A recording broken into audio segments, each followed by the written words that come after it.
Good evening and welcome to The Journey Home. I'm Marcus Grodi, your host for this program. Week after week, I get this privilege to talk with you and to share with you new friends, men and women who, by the leading of the Holy Spirit and awakening in their heart and mind, have discovered the fullness of Jesus Christ in His church. And often that's a journey they didn't expect. And it's a journey that continues to go on, even after the Journey Home program. That's why we often have guests back. But our guest tonight is a first-timer, Jamie Richardson, a former Baptist. And Jamie, it's a great privilege to have you on the Journey Home. Great to be with you, Marcus. Thank you very much. It's good to have you here and talk a little bit about your journey and maybe even a little about what you do. Sure. It'll be interesting to the folk at home. But sure. What I try and do is get out of the way as soon as I can and invite you to go all the way back and start us off on your spiritual journey. You know, for me, I grew up in a small town, a little bit in the middle of nowhere, Onstead, Michigan, and still a great place to get back to and visit family and friends. But grew up in a real faith-filled home. Grew up as a Baptist, so part of the Onstead Baptist Church, and it was one of those situations where, my great-grandfather had been part of, helping get the church going there in town. And so, really... Was that little community probably from its inception a little Baptist enclave, essentially? I think so, yeah. I think that'd be a good way to describe it. That was the faith of the farmers that came in and started that little town? Yeah, I think so. I mean, certainly the church...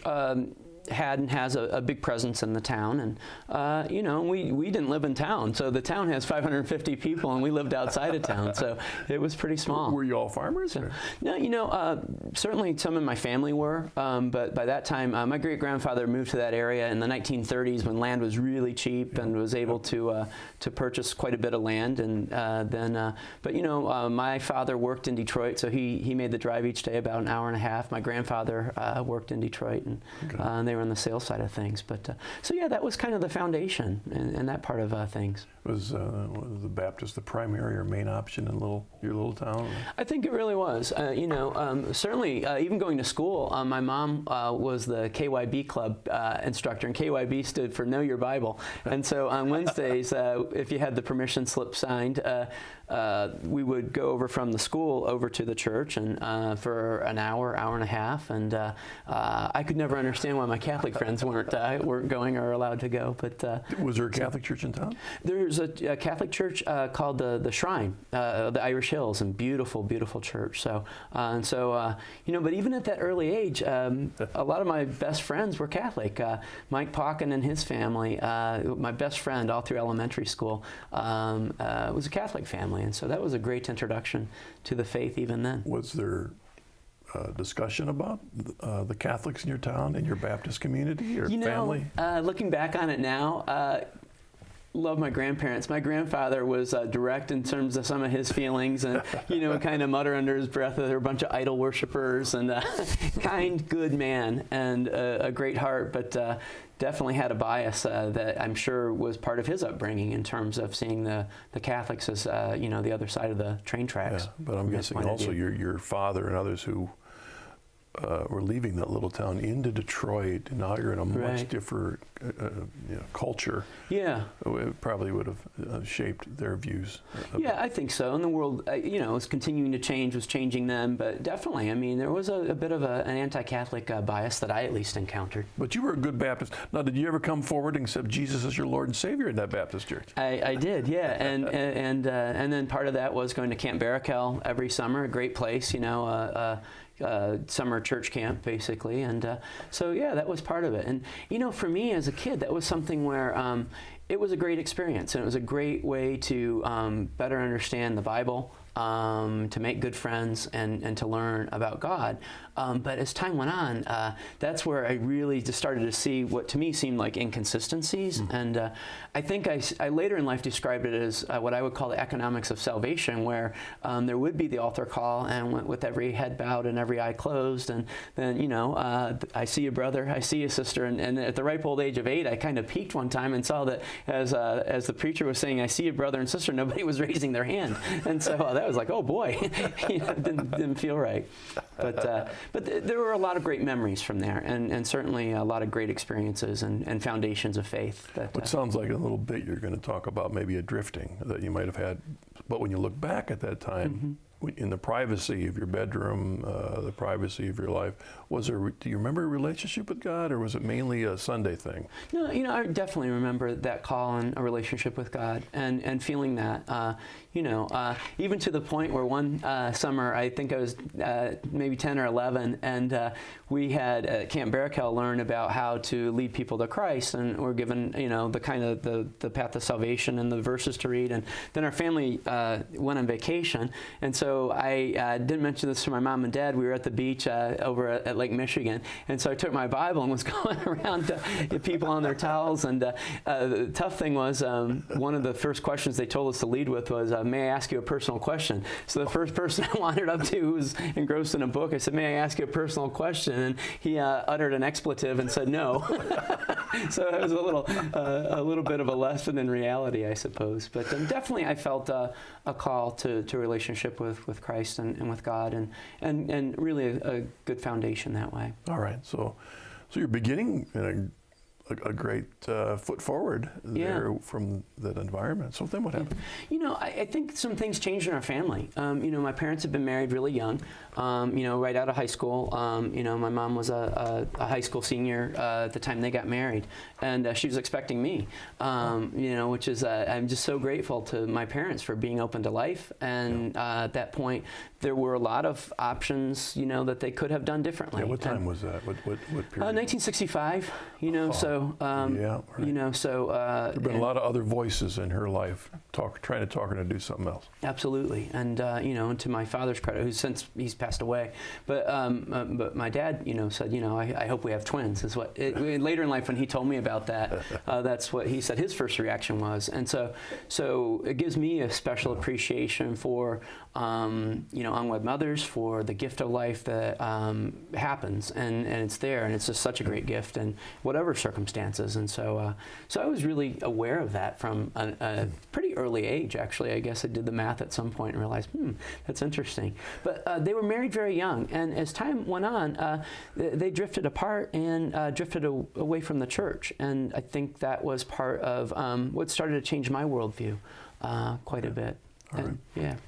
Okay. High school years, is that what you're talking about? Yeah, high school years, and really, basically as things unfolded, there had been some infidelity, and so they had told us one New Year's Day that they were going to get a divorce, and I was aware of a lot of that, as it turns out, because my dad had confided in me a lot of what had been going on, and that was hard. It was a bit of a burden to bear, internalized a lot of it, and started to add up in my mind. It's like, well, we haven't been going to church as much, just kind of seeing how it was more superficial and it wasn't the relationship part. Around the same time, my grandfather passed away. And of course, we're in the small town, everyone lives real close. So my grandmother was in a wheelchair. She had MS. And so I actually moved out of the house with my parents and went to live with my grandmother, which what a great gift that was. And great person of faith and a saint in my life, certainly, Grandma Eleanor. So I was with her as I started my college years. But definitely, I became really pretty cynical and pretty jaded. I was going through the motions quite a bit, and thought I was a master of the universe in my own way, because I think I felt I had to do it alone, because you couldn't trust the things you thought you could trust. And I'd had a great childhood, a great idyllic life, and I'm really thankful that my parents provided that for us. But when they split and the divorce happened, it changed a lot for everybody. Wow. Made it hard. It's so common for young teens. You're really a teenager when you leave the family and go away to college. Yeah. It's just so common. I don't know what the percentage is, but that just when they go to college and on their own, setting their own schedule, their own priorities, their own friends, pretty soon church isn't very important. But on top of that normal problem, you lose your loving grandfather, and you've been taking care of your grandmother, who you're taking care of while you're going to college, and then your parents go through, their marriage splits up. Yeah. Which often has the problem of the children wondering, well, was it my fault? Was it my fault they split up? What did I do wrong? I mean, it sounds like all of that could have been hitting you. Yeah, I had have two great younger sisters, and I think for all of us it was really difficult. And I think probably in some way, being the oldest, I felt like I could solve anything. So when I first became aware through my dad confiding in me what was going on, I just thought, hey, I've got this. I can handle it. I'll just selectively share the right information with the right person, and I'll make sure they fall back in love again, and everything will be great, and nothing bad will happen. And that's not that's kind of a you just don't have that power, that you think you might have, and where, you think you can do it all by yourself, but you can't. Well, are you saying then that in the midst of all this and thinking you do it all yourself, that it wasn't unnatural for you to turn to God and say, can you help me? Not really.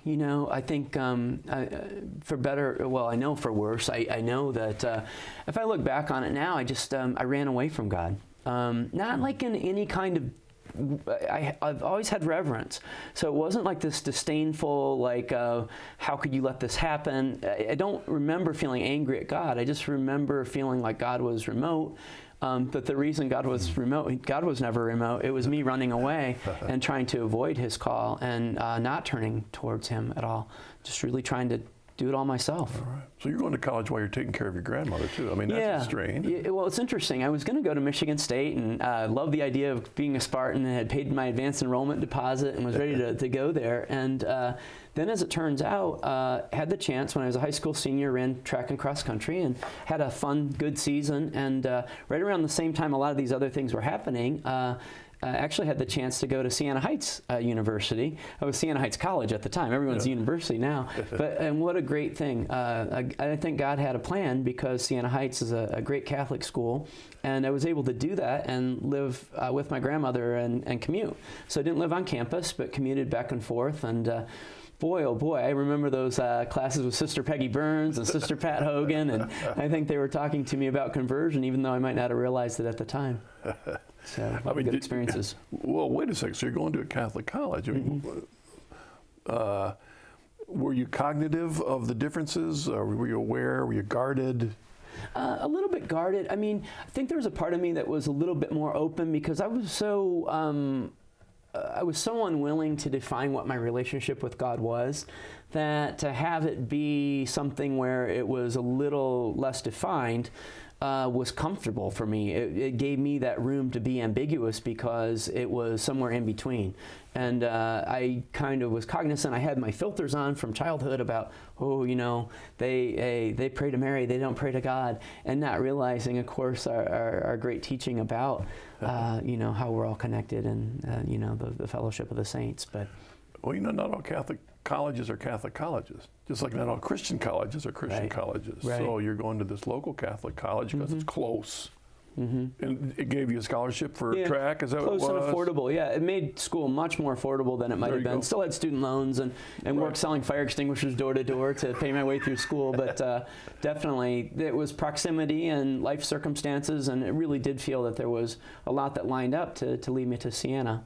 Right. But so talk about your experience there then. I mean, is that where the change happened? I think it's where it starts, because I really did, because we studied Aquinas, and, we studied Augustine, and, all these great thinkers that are fathers of our faith were part of the curriculum. And so even though I might have gone into it with kind of, I have to do this because it's a Catholic school, it really did open my eyes that Catholics are, approachable. At that point in my life, it's like, and at the same time, the friendships I made there were incredible. And so running cross country and track, cross country especially, is a lonely sport. So there's a certain brother and sisterhood for those who run these longer distances. You're out on the road running for 8-9 miles, whatever it may be, and quickly found that all of my best friends that I made in my college years happened to be Catholic at a Catholic school.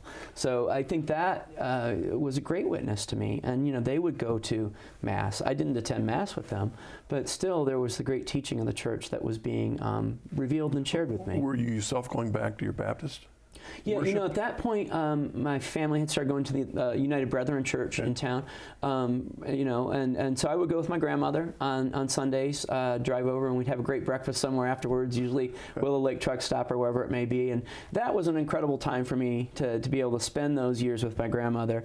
I went on to an accelerated plan. I didn't have money, so I got through school in 3 years, and was able to move it really fast. But I was in such a hurry to get to the next stop. I think I'd watched too much Family Ties as a kid, and I wanted to be Michael J. Fox, out setting the world on fire, that I became a lot more focused on myself, and pretty selfish, candidly, and pretty singularly focused on what I wanted, what made me feel good, and a lot of deep regret about that time, because it was time lost where I could have been closer to God, but definitely know I was on a journey to a better place. So you were a Teflon kid slipping through those really fast, and so Yeah. what was being taught there?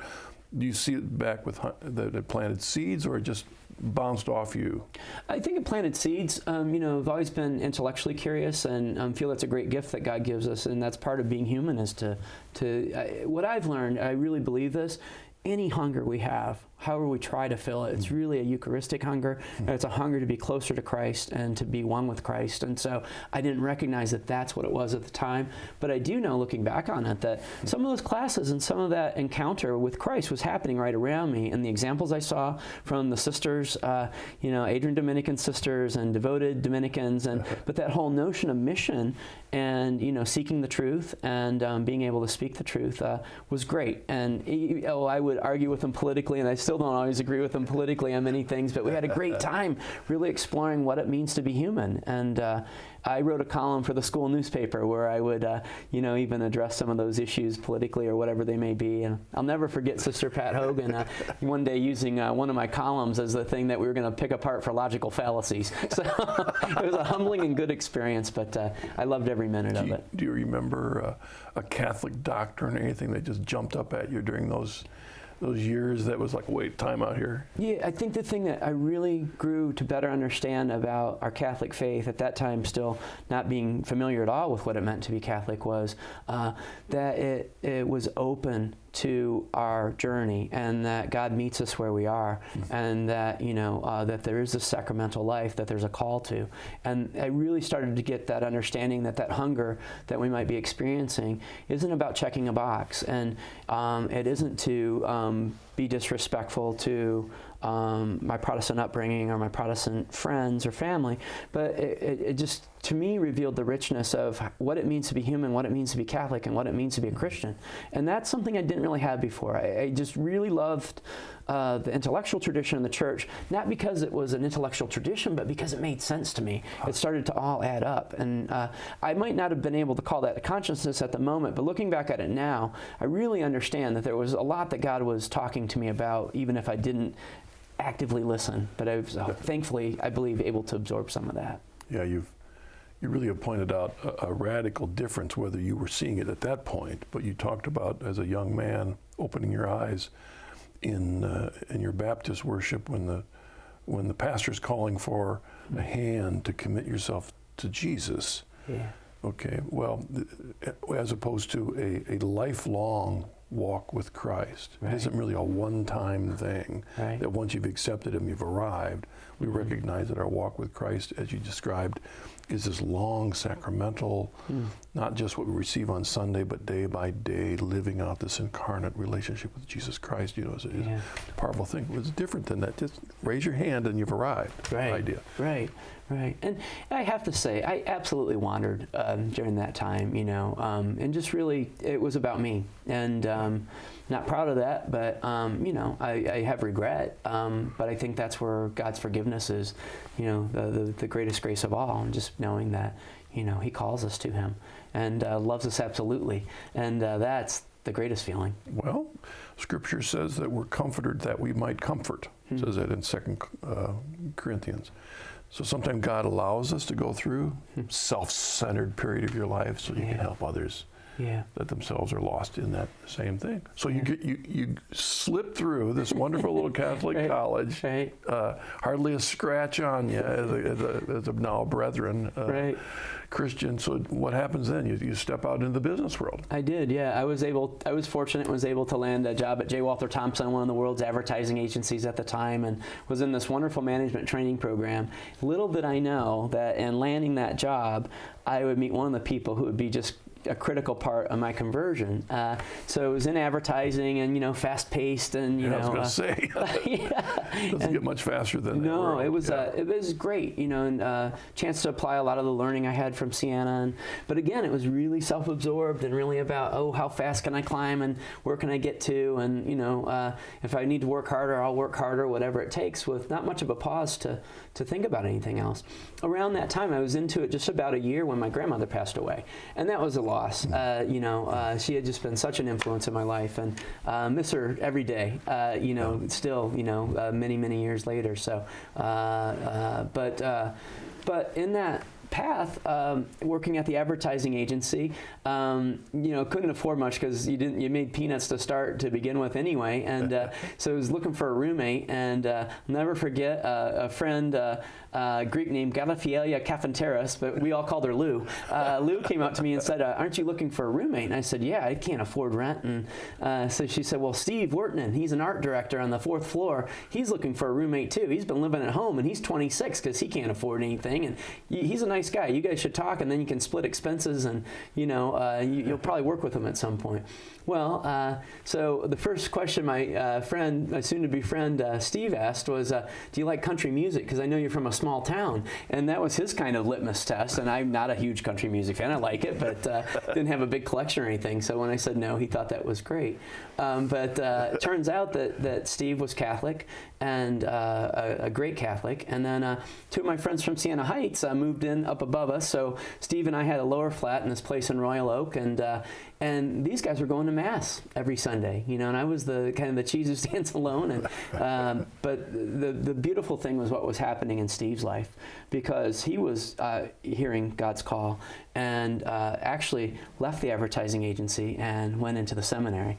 And years later, Kate and I would be the first couple that he married. So we waited for his ordination. And but the gift of Steve's friendship and Father Steve's friendship now was just a great inspiration for me. And seeing him struggle through discernment and, hearing God's call and answering it was such a brilliant light and just such a vivid example right in my life to know that he had found that peace and that joy of answering God's call. And that really left me thinking, what's this all about? And what comes next? It was not so much what you two were sharing as roommates, not apologetics, and it wasn't so much that. It was the witness of his own life, following his call. Yeah.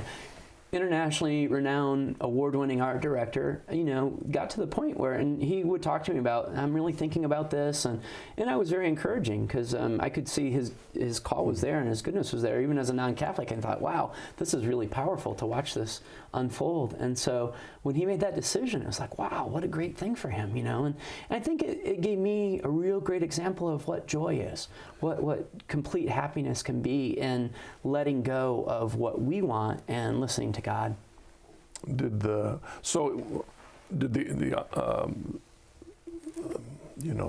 differences of your faith come up in your conversations as roommate? Because usually three guys are going to Mass, and you're kind of on a Sunday morning. Are you slipping away to your church, or are you just watching NFL? No, I hadn't been to church in years. Yeah. Okay, all right. Sleeping in after probably a little bit too much to drink the night before. All right, okay. Honestly. So. It just was kind of on my own, probably reading some Emerson or something to commune with nature, but so I had a hunger, but nothing that I was pursuing was coming close to filling that hunger. So what's the first, as you remember, the first awakening moments as you start to realize there's a little bit more to life than this Emerson on a Sunday morning after a binge? Really, right after Father Steve had started to really think about entering the priesthood, I met a girl, and we were dating. Felicity is her name, and wonderful person. And it was her dad who really, started to talk to me a bit about, hey, I'm going to be teaching an RCIA class later this fall. What do you think? And so Joe Letty is a real spiritual godfather for me, and really encouraged me. And that was a real catalyst. Went to Mass with Felicity and her family, went to the Vigil Mass. So the first Mass I ever attended was a Vigil Mass at Easter, and I loved it. And I thought, wow, this is really something. And, and of course there were the requisite, oh boy, this is a long one for your first one. Everyone was kind of giving me they were apologizing for, oh, this is kind of a tough one, Catholic calisthenics. And, but to me, it was a real awakening of this is what it's all about. And of course, as it turns out, Felicity and I weren't meant to be together. And so we parted ways. But just that chance to have her dad invite me to his RCIA class was really the prompt. You attended the class? I did. Yeah. Yeah, it was. That was out in the suburbs in the Detroit area where he was teaching the class. So it was actually, I was living down in Corktown near the old Tiger Stadium and could go to Holy Trinity, which is one of the older churches right in Corktown. And so just an incredible priest, Father Kohler. Looks like Santa Claus still, but they call him Padre because it's near Mexican Village in Detroit. But that experience of being at Holy Trinity and attending RCIA was just changed my life. And so... now, did you come in as a result of that? I did. Okay, so that could come in. Yeah. What about, you were learning things that were a whole lot different than your Baptist upbringing or even your brethren, period. Was that an issue for you during the journey? I wanted to be very open. And before I started the RCIA class, I went back to the old hometown. And it's a little bit estranged from, folks at home, a little bit, still, of course, had always kept in touch with my mom and sisters. But I didn't tell anyone I was going to come back. And so I went to the woods, part of that land my great-grandfather had, and literally fasted and camped out and read about the Catholic faith. And I was there for 7 days and just really just prayed, and it opened my heart. And from there, I made the decision to say yes to the RCIA class, and once that happened, I think it was really committed. So, but I read a Foley book. I think it's Knowing Jesus. So can't remember the exact title, but I just read it. I read it, cover to cover, and then a little bit more, and it just opened me up to God's call in different ways than I expected. All right. Well, why don't we take a break here, because when I get back, I want to ask you what was maybe the most significant thing that drew you to the church as you look back on it. Sure. And then I want to ask you what was your biggest barrier coming into the church. And then also, after you've been a Catholic for a number of years, what are some things you've really discovered that solidified, confirmed that this is home? All right. So Jim, we'll talk about that when we get back. See you then.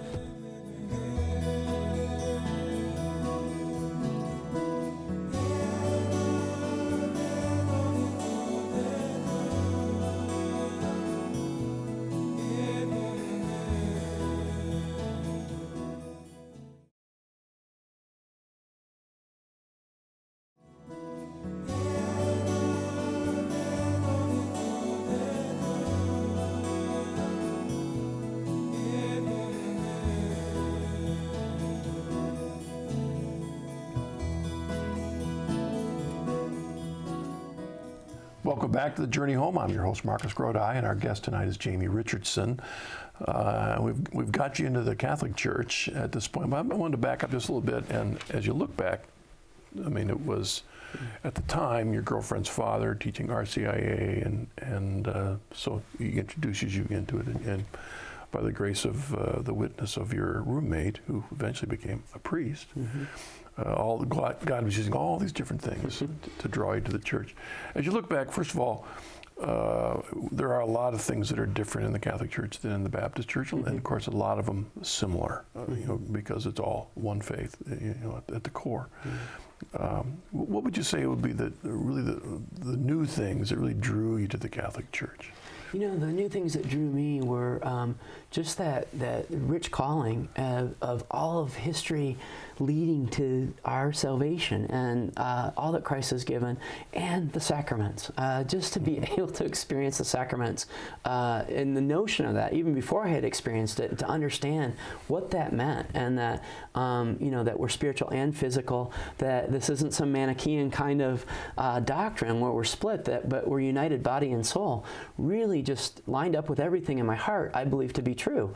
And so the more I learned about the Catholic faith, the more it just confirmed what I thought to be true as a human being, as called to be here and pursue God more ardently. So that to me was just so it just lined up, and it was like, wow, this is all right here. How did I miss this? Why was I missing this for so long? Yeah, I mean, I don't know how to say it simply, but there's so many different non-Catholic ways of interpreting Scripture and interpreting life. So when you have a theology of your particular Christian tradition, and then that theology has to explain life, explain marriage, explain work, and all that. Well, sometimes that can be kind of tough.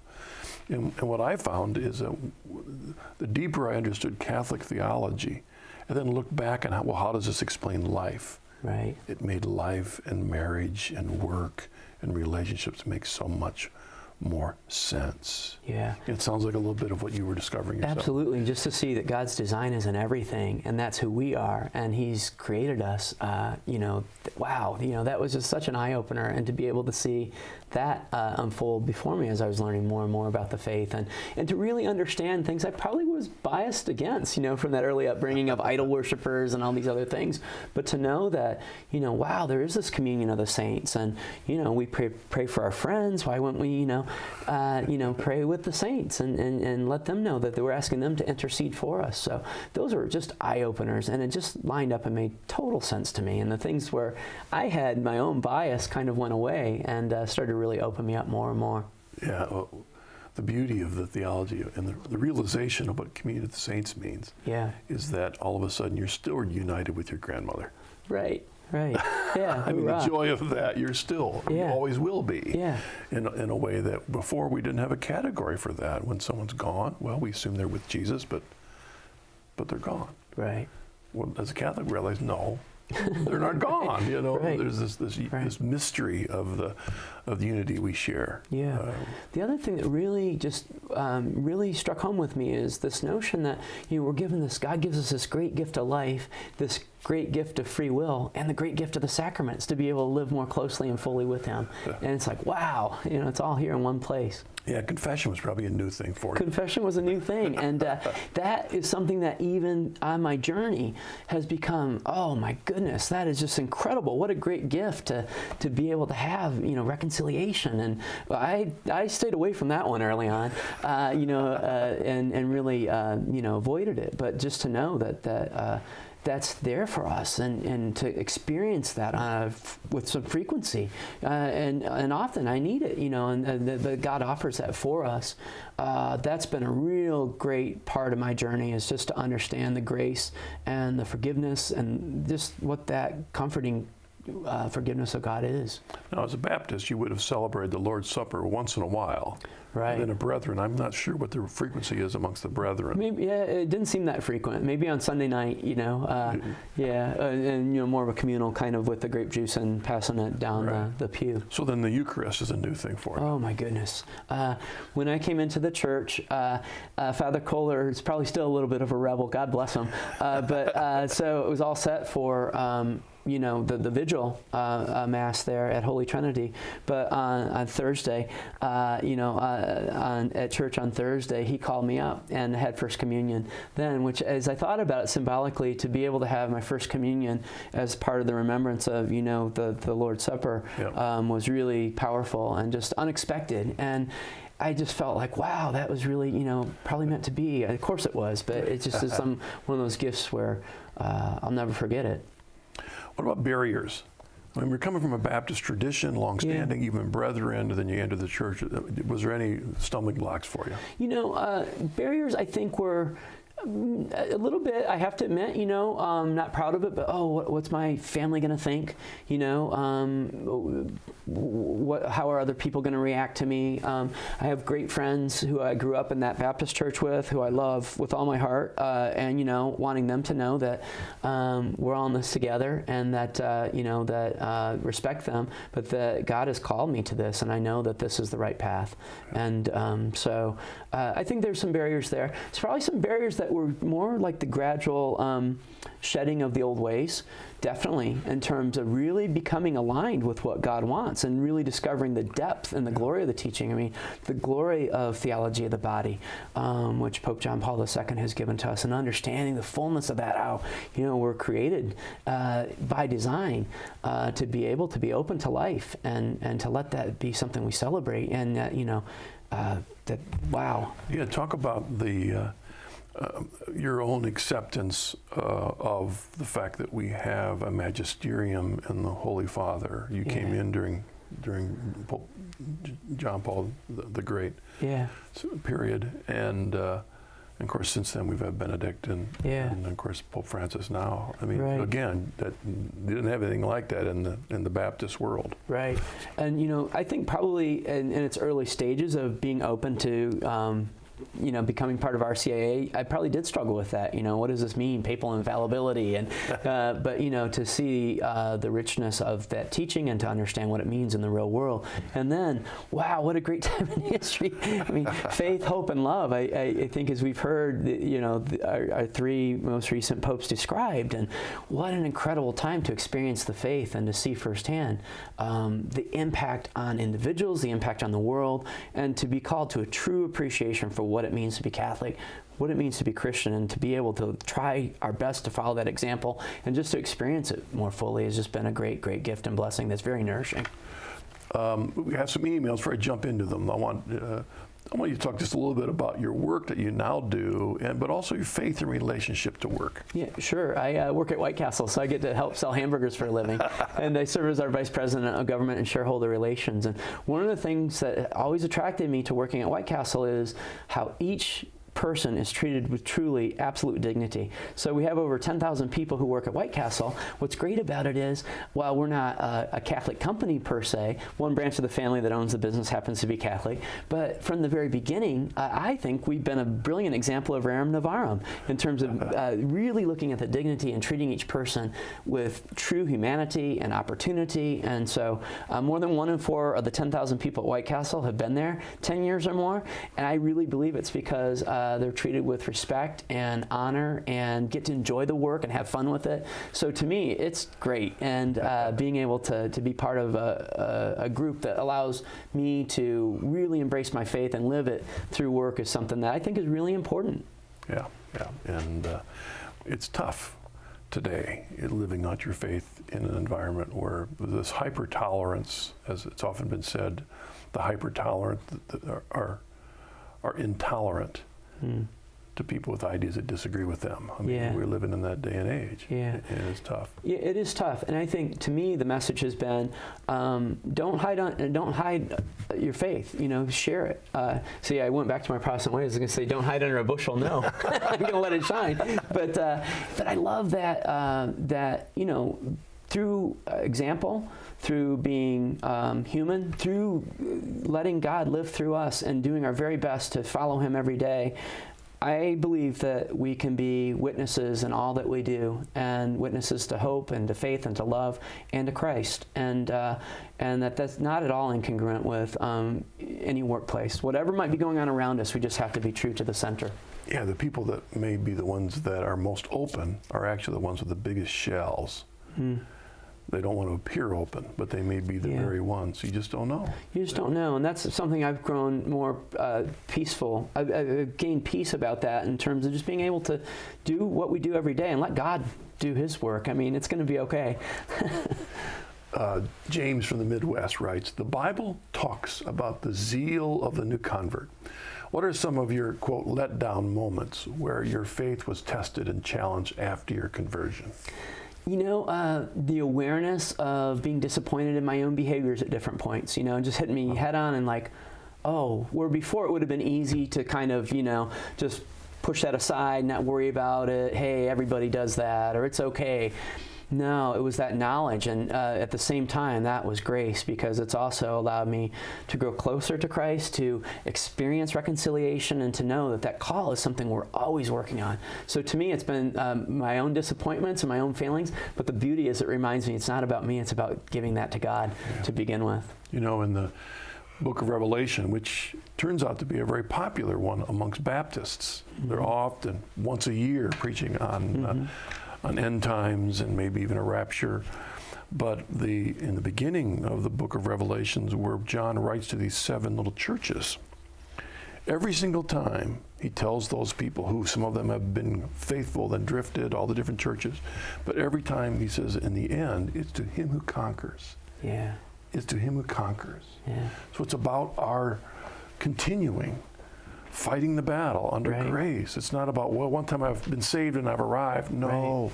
And so when you have a failure, it's a way to move forward. Right. Because God has, through His Spirit, awakened you. Otherwise, you may not even have seen that this is a part of my life I've got to change. But it's so that I can become more like Him. Yeah. I mean, that's what our whole faith is about. Yeah.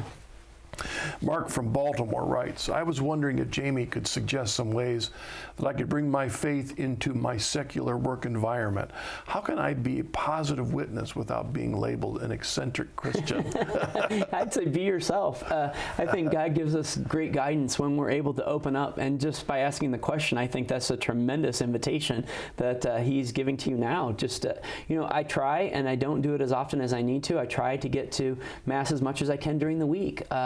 I think it's important that not just to wait till Sunday. I mean, we're given this Eucharistic feast that we're able to take part in. And so I think that helps keep me centered.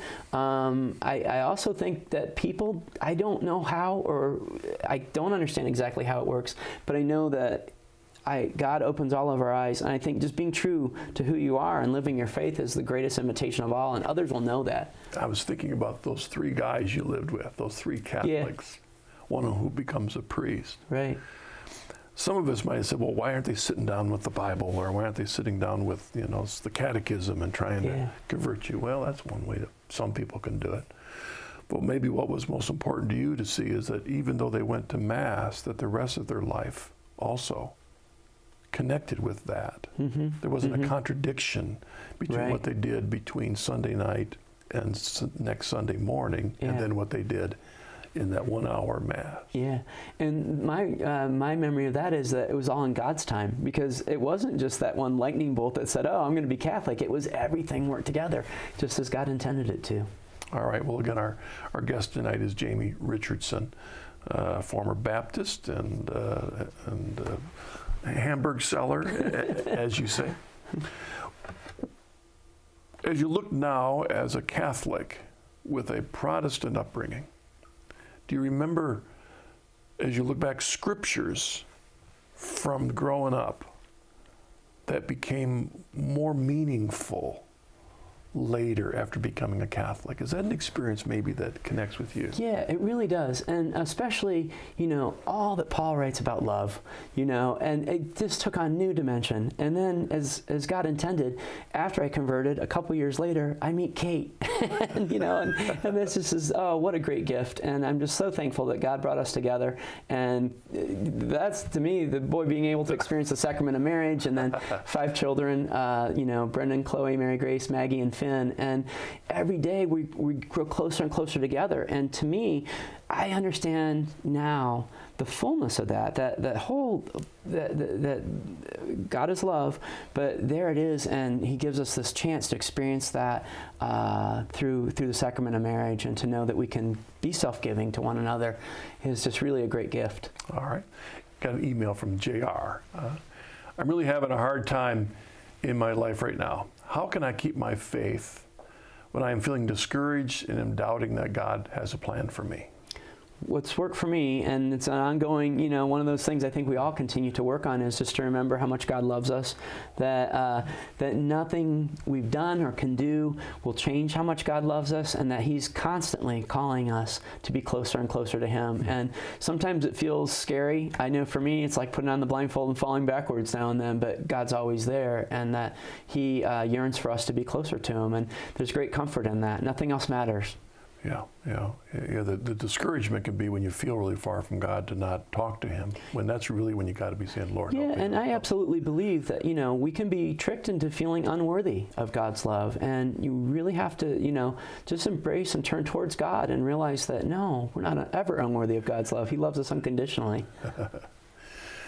Kendra from Mobile writes, Mobile, Alabama. Does Jamie have a particular saint whom he feels particularly close to and who has inspired him in his faith walk?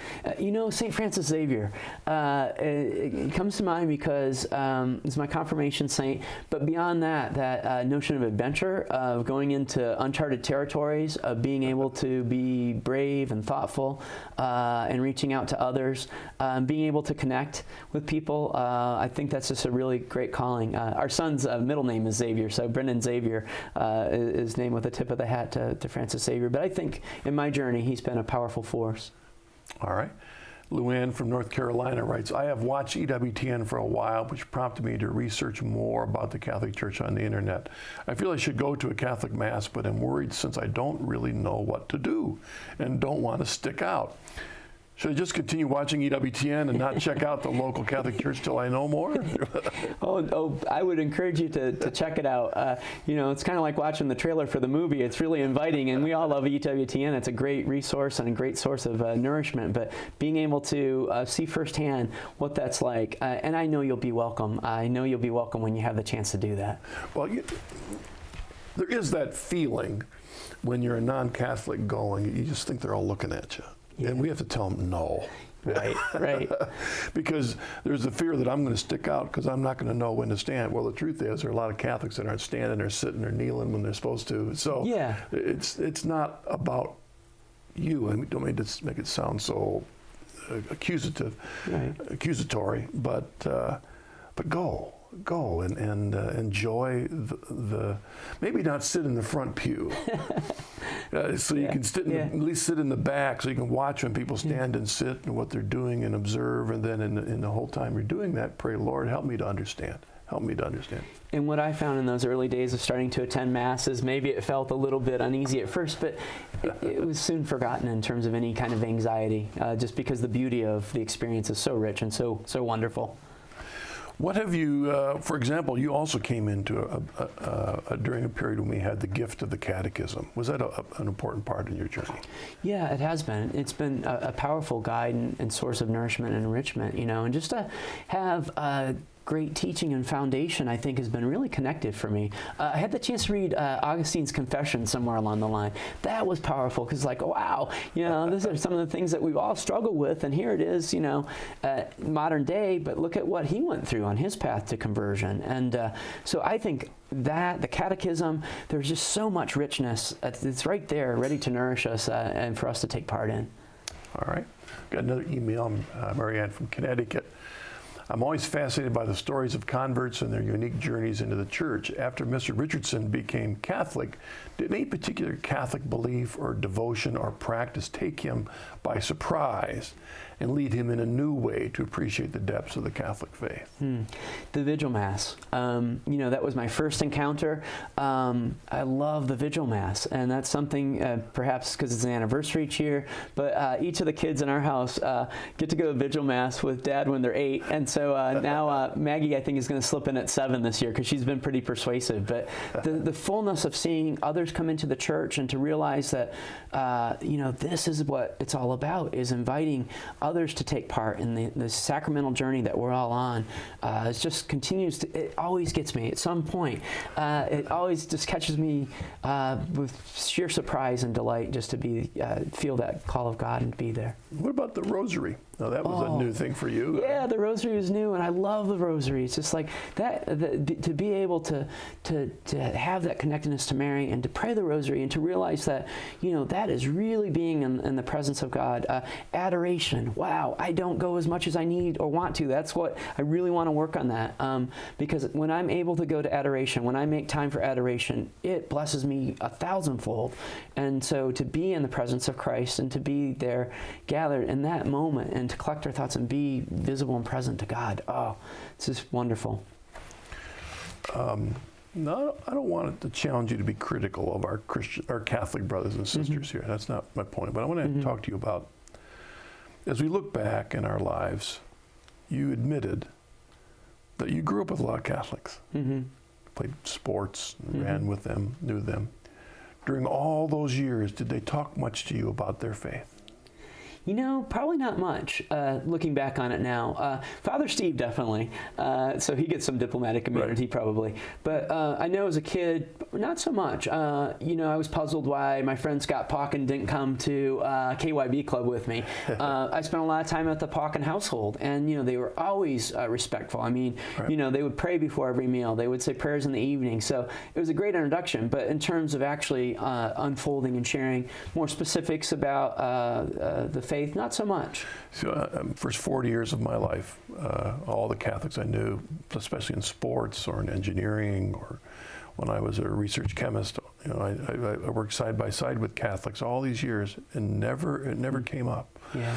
And but as we look back now, now we're Catholics. Mm-hmm. What do you think we can do more? How could we do more to share with our non-Catholic neighbors and friends? I think it's okay to be open to invitation.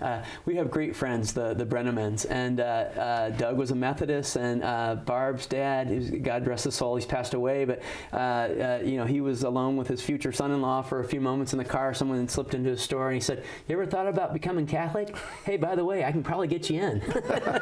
And, it's a great story, but I think if we did more of what Patrick Brenneman did, Patrick Godsoul, that would be something that I think sometimes people are waiting to be asked, and it doesn't mean that we're imposing on them to offer that invitation. Yeah, I really believe that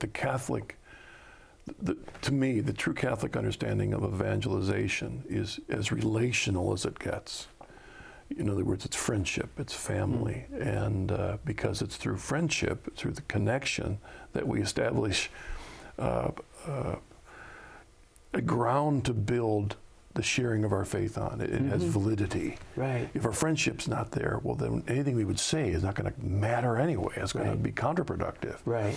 But through those relationships, it's just that sometimes we don't get around to mentioning something. Yeah, I think we might confuse it thinking, if I do this, it's transactional. Kind of like I was doing, going around in the beach, beach towel to beach towel, versus that relationship and that open invitation saying, hey, come on, check it out. And it can be as friendly as that. Yeah, and sometimes the key is to ask questions. Not just to give answers, but to say, I'm a Catholic, and you know that, but I'm curious. What do you think about the Catholic Church? Yeah. What do you think we believe? And then open some doors. Right, and not being afraid to share what we believe, even if it appears to be countercultural. Being able to share why we believe and to show that there's rich teaching behind that. It's not being closed-minded. This is about being open to the truth, and the truth as we know and understand it from God. And I think that it takes courage. But that courage is so important today. Today more than ever, it's really critical that we defend our faith and that we celebrate our faith. Well, and we've talked about sharing your faith, living it out in the workplace, yourself. And I know another thing that you're involved with is Legatus. Mm-hmm. A lot of people out there don't know what Legatus is. Maybe if you want to mention this a little bit about, what is the... which actually originated in your part of the world, right? Yeah. As a means of reaching out. Yeah. Legatus has been a great experience for Kate and I, and it's a group of Catholic business people who gather together with a focus on how to live a more Catholic-like in all parts of our life. Not to compartmentalize and say, I'm going to be Catholic when I go to Mass, but to recognize we're given this gift of time, and in that time we have occupations and work, and so it's business leaders who gather together with frequency around the country, around the world, in different groups to celebrate their faith and to have Mass together, to go to confession, to really celebrate and spend time in fellowship together to strengthen one another and to recognize this is a great way for us to nourish and nurture and support one another. Well, a couple things. We got a couple minutes left. One thing that jumps in my mind, because of where you live in a state in the United States, in Michigan, that's going through some economic issues, and probably a lot of people up there wonder what's going to happen tomorrow. Mm-hmm. Any words to them as a result of your faith? Words of encouragement to them. Keep the faith. That we're given this gift of time for a great reason, and that the closer we're able to get to God in the time we're given is what's most important. And that God provides, and that keeping the faith means that we don't give up, and that good things will happen, and that nothing is more important than that fellowship we share with one another as we grow closer to Christ on our journeys. And maybe quickly, let's say there's a Baptist right now watching you. Any words to him about why he or she should make the same journey home you've made? you know you won't regret it. It's something where God will open you up to even more richer and greater understanding of all it means to be a follower of Christ. And for me personally, I'm so thankful that He opened me up to it and gave me that chance. And come and check it out. You won't be disappointed. Yeah, and that two things which jumped out at things you've said also, in our marriages, and the beauty of the church is, on the one hand, it guides you in the right direction, but it also challenges us where we're failing. Right. So that we can, by grace, get nudged back in to be a better husband, a better father, a better leader, a better businessman, a better neighbor. That's the way we're called to live out our faith. Absolutely. And what I love about this journey is that you just don't know what's coming next, but you know that if you listen to God and you do your very best, that you're going to grow. And that doesn't mean you don't take a step backward now and then, but you just got to stay with it, and that God's going to take you to a great place. All right. Jamie, thank you for joining us on the Journey Home, sharing your journey with us. You bet. Thank you. God bless you. And thank you for joining us on this episode of the Journey Home. I pray that his journey was an encouragement to you. It was encouragement to me, because we always are called by grace to continue to grow closer to our Lord Jesus Christ. God bless you. See you next week.